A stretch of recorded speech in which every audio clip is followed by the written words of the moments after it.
Good morning, everybody, and welcome back to the Creative Writing Podcast. Um, so you'll need a pen and a piece of paper. We're going to do a quick writing workshop over the next 40 or so minutes. For anybody who is new to this space, this is how it works. I'm going to give you a series of writing prompts, but I'm also going to be quiet a lot.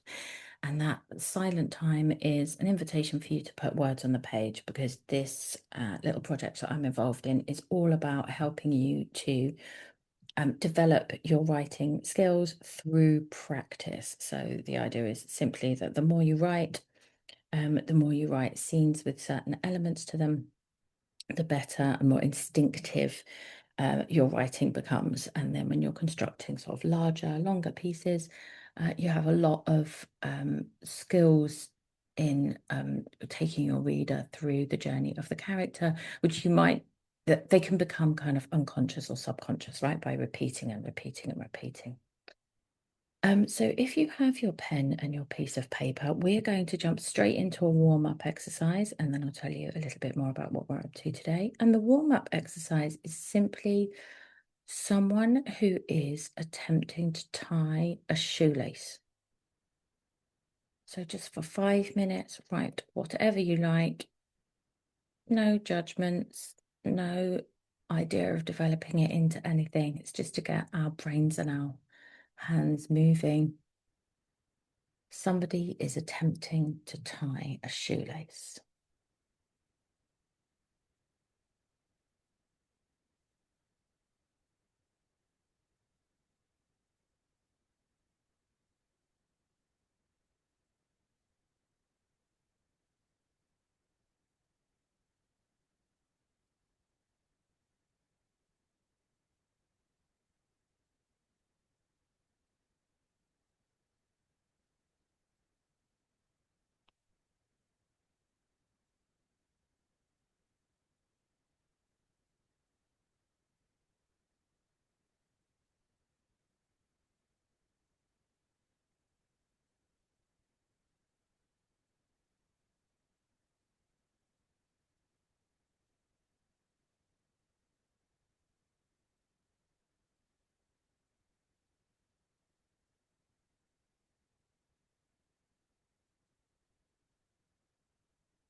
And if you've managed to find some kind of sense of flow with this warm up, then you can ignore this.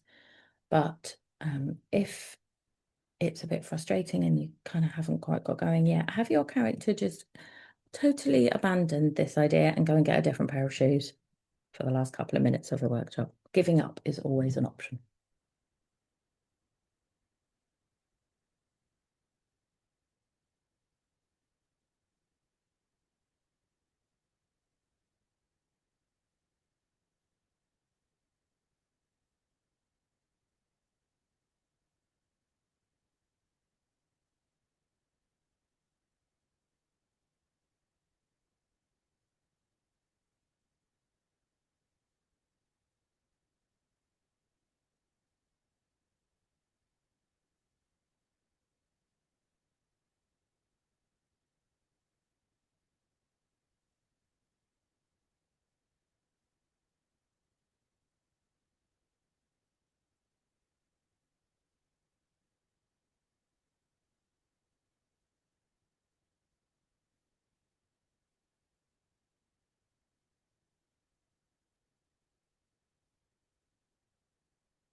Now we're coming into the last 20 seconds of our warm up. If you would like to find somewhere intentional to bring it to a close, then you can.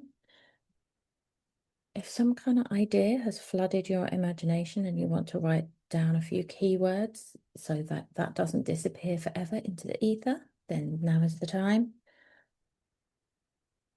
And if it all it took today to just switch you into full writing mode was just that one prompt and you actually want to carry on for 5 or 10 minutes, then feel free to hit pause.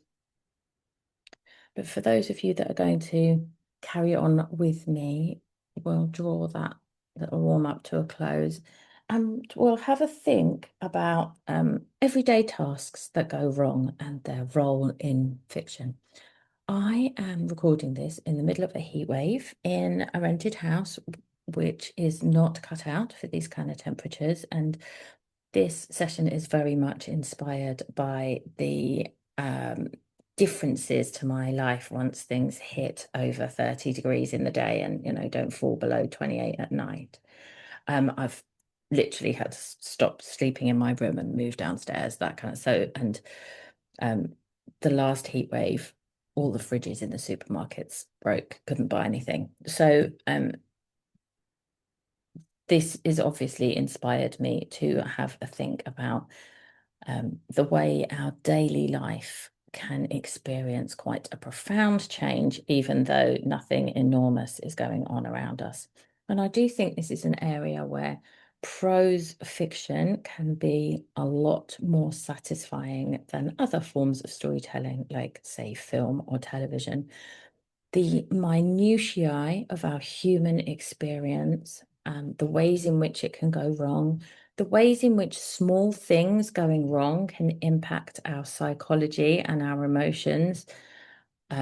Fiction, the written word, has an awful lot of room to explore all of that. You know, and I'm sure everyone here will have experienced, watching someone else get slightly frustrated with a normal task and not quite understanding why the other person is finding that so defeating and so overwhelming in that moment, just as much as we will have experienced being the person who suddenly can't do something perfectly ordinary and it becomes, a signal to us of our place in the universe and the fact that we cannot achieve things. So characters who struggle then really are present in all forms of fiction and storytelling. It'd be very rare to get anything where a character doesn't struggle with to achieve something. Most characters struggle because they want to achieve something, but it's worth bearing in mind that achieving something might be driven by a sense of duty, particularly for like the classical hero figure. So not all goals are selfish. They can be about achieving something for community or family. And our storytelling traditions have a lot of community and self-sacrifice in them as well, that to narrow it down to a goal doesn't always encapsulate for me. Um, in modern fiction, the external struggle can often lead to a character who learns something new about themselves, the way they perceive the world, the place in their world or their society. So, through struggling to achieve, what they come to is some form of kind of psychological growth or enlightenment.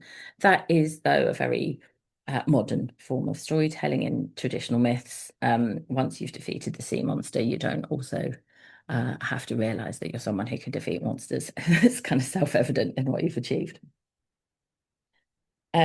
Let's get to a writing task then that hones down on some everyday minutiae and lets them go wrong.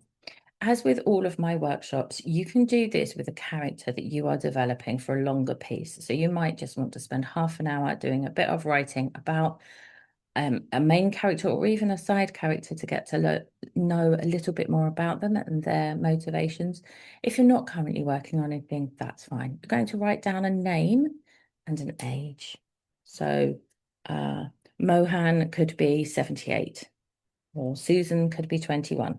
That's completely up to you. And we're going to think of an everyday task, and we can draw this from our own lives or not, that involves an object or a set of objects. So I'm thinking of things like gardening or cooking or DIY or crafts, which for people throughout history weren't only hobbies, they were also, important work to keep their community going. If you write in the fantasy genres, then obviously you'll have a whole host of fantasy weapons and equipment that need cleaning and looking after and maintaining. Um, or potentially this is an everyday task that somebody does as part of their job. Fixing a photocopier, watering the plants in the office, cleaning out all the coffee machines, but we'll still make it something physical that happens in the real world. And if you write in the crime genre, then there's a whole host of various tasks that you can choose. And where we'll begin our writing today is with this person in a fairly neutral mood, fairly neutral physically, getting ready to perform this task that is something they have done before and are fairly familiar with, and is far too mundane for them to have any serious opinion about. So for the next couple of minutes then, until the next writing prompt, you have a character preparing and starting an everyday task.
now your character is going to notice that one of the objects they need for this everyday task is missing. And that is true even if they saw it 2 sentences ago, even if they just had it in their hand. Something that they need is now missing.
And now, and I think you'll all be able to tell that this is a heatwave inspired prompt.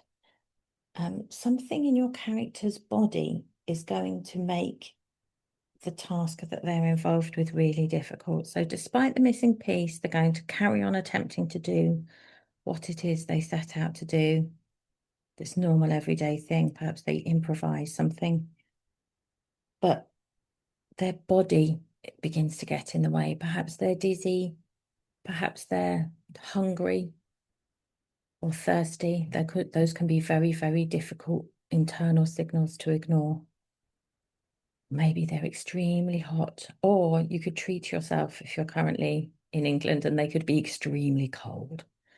So we're going to focus in on the body for the next few minutes.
And now, despite the fact that your character has done this task on many, many times before, they're going to think about who would be the best person to ask for advice. So just a couple of minutes. It seems silly because they should be an expert in this everyday thing. But they begin to wonder, is there someone who could help me to do this, whatever that means, to a higher quality, more efficiently? Depends on the task.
And now this idea that even the smallest task might be better accomplished with the advice of somebody else potentially kicks off a real moment of self-doubt for your character. They zoom out, they allow these thoughts to cascade. What are they actually attempting to achieve? Why are they trying to achieve it? So we can have an existential crisis from the tiniest of struggles. Just let your character zoom out a little bit. Perhaps they're questioning their place in the family or the company or the team or the tribe or the crew. Perhaps their place in the world. Perhaps they're getting ready to make a change.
And now we're going to let your character refocus on the physical aspect of this task in front of them again.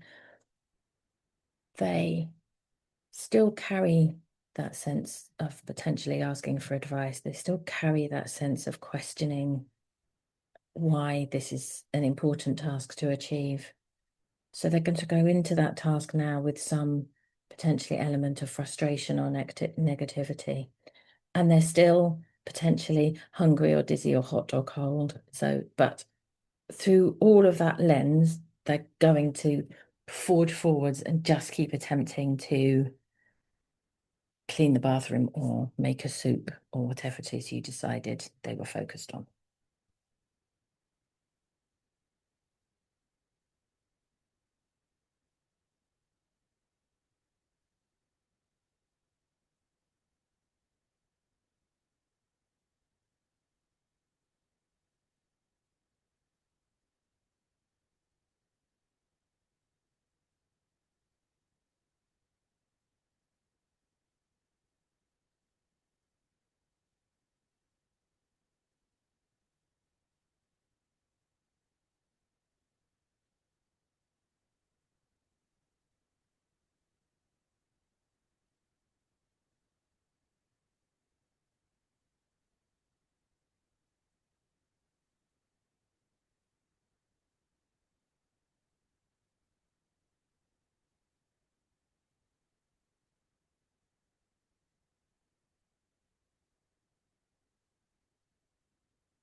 And now for our last prompt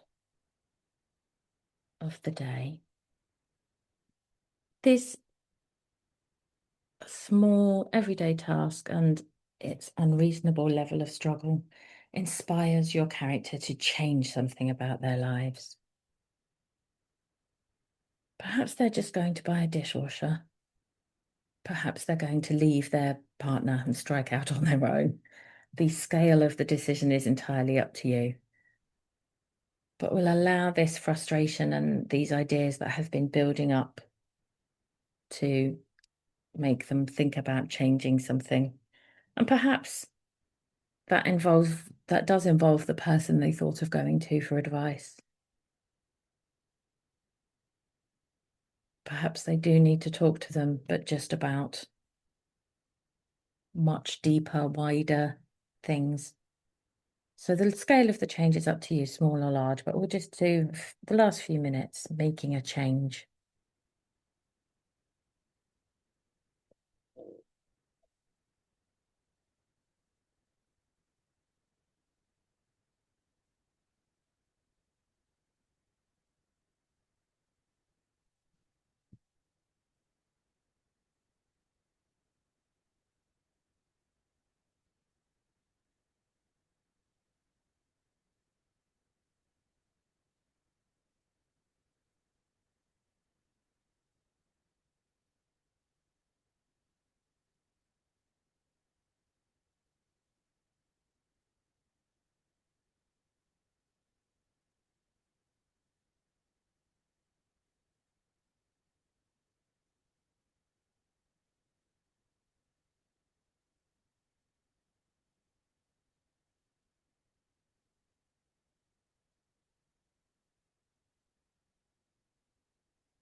And now as we come to the end of today's writing session, you can hit pause if you need a few more minutes with that final prompt.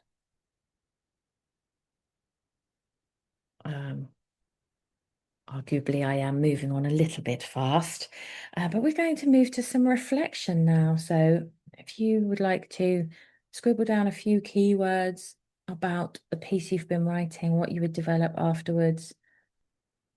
If you want to find an intentional place to stop, this is the 20 seconds-ish in which to do that.